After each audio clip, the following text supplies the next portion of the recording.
بسم اللہ الرحمن الرحیم۔ اللہ عز و جل نے اس کائنات کو انسان کے لیے پیدا کیا ہے۔ حضور اکرم صلی اللہ علیہ وسلم نے فرمایا، دنیا تمہارے لیے پیدا کی گئی ہے اور تم آخرت کے لیے۔ معلوم ہوا کہ یہ دنیا اور یہاں کی ہر چیز انسانوں کے لیے بنائی گئی ہے، اور اللہ عز و جل نے اس دنیا کی ہر چیز میں دو خاصیتیں بھی رکھ دی ہیں جن کو ہم نفع اور نقصان کہتے ہیں، یعنی کوئی چیز ہمیں فائدہ پہنچاتی ہے اور کوئی چیز نقصان۔ اب انسان کا مزاج یہ ہے کہ وہ فائدہ پہنچانے والی چیز کو حاصل کرنا چاہتا ہے اور نقصان پہنچانے والی چیز سے خود کو بچانا چاہتا ہے۔ مثلا انسان بکری مرغی پالتا ہے تاکہ اس سے اس کو فائدہ حاصل ہو، اور شیر بھیڑیا وغیرہ کو نہیں پالتا کیونکہ ان سے نقصان پہنچنے کا ڈر رہتا ہے۔ لیکن اس معاملے میں ایک بات یاد رکھنے کے قابل یہ ہے کہ چیزوں میں نفع اور نقصان پہنچانے کی صلاحیت اللہ عز و جل کے حکم سے آتی ہے۔ اس لیے اس دنیا کے مال و متاع سے امید لگانے کی بجائے انسان کو اللہ عز و جل کی رحمت پر بھروسہ رکھنا چاہیے۔ مثلا ہم بیماری کے علاج کے لیے دوا ضرور کھائیں، لیکن یقین دوا پر نہیں، اللہ عز و جل کی جانب سے ملنے والی شفا پر ہو۔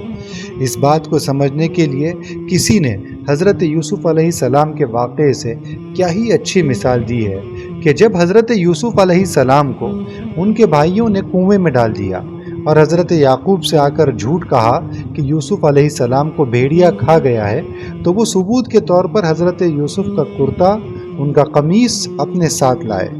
یہ ایک طویل امتحان کی شروعات جس کے آغاز میں حضرت یوسف کے کرتے اور قمیص کا تذکرہ ملتا ہے۔ پھر ایک طویل واقعہ ہے جس میں حضرت یوسف علیہ السلام کے بھائی ان کے پاس غلہ لینے کے لیے آتے ہیں۔ بھائی تو حضرت یوسف کو نہیں پہچان پاتے، لیکن حضرت یوسف ان کو پہچان جاتے ہیں۔ ادھر صورتحال یہ ہے کہ اپنے بیٹے یوسف کی جدائی میں حضرت یعقوب علیہ السلام کئی برس تک روتے رہے ہیں، جس کی وجہ سے ان کی آنکھوں کی روشنی جا چکی ہے۔ تو قرآن میں آیا ہے کہ حضرت یوسف علیہ السلام نے جب اپنے بھائیوں کو پہچان لیا تو ان سے کہا، میرا یہ قمیص لے جاؤ اور اسے میرے والد کے چہرے پر ڈال دینا، اس سے ان کی بینائی واپس آ جائے گی۔ سبحان اللہ، غور کرنے کی بات ہے، قصے کی ابتدا میں بھائی حضرت یوسف کا قمیص ہی لے کر آئے تھے، اور وہاں سے حضرت یعقوب علیہ السلام کے غم کی ابتدا ہوئی تھی۔ ان کے فرزند ان سے بچھڑ گئے تھے۔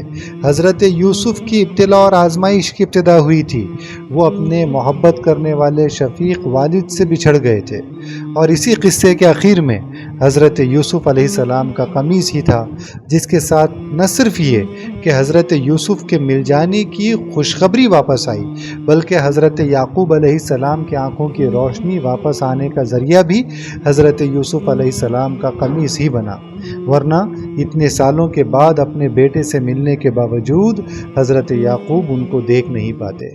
معلوم ہوا کہ نفع یا نقصان پہنچانے کی صلاحیت قمیص میں نہیں تھی، بس اللہ عز و جل نے جب اپنے بندے کو آزمانا چاہا تو اس قمیص سے ہی ابتدا کی، یعنی قمیص کا تذکرہ اس قصے کی ابتدا میں آیا، اور جب اللہ عز و جل نے اپنے بندے کی بینائی لوٹانی چاہی، اور جب قصے میں وہ مرحلہ آیا کہ جب بچھڑے ہوئے والد اپنے بیٹے سے ملتے ہیں، تب بھی قمیص میں ہی اللہ تعالیٰ نے بینائی لوٹانے کا اثر ڈال دیا۔ اللہ عز و جل آپ کو اور مجھ کو سب کو یہ توکل عطا فرمائے کہ ہم چیزوں کے نفع نقصان پر نظر رکھنے کی بجائے ہمارے خالق و مالک کی رحمت پر نظر رکھنے والے بن جائیں۔ آمین۔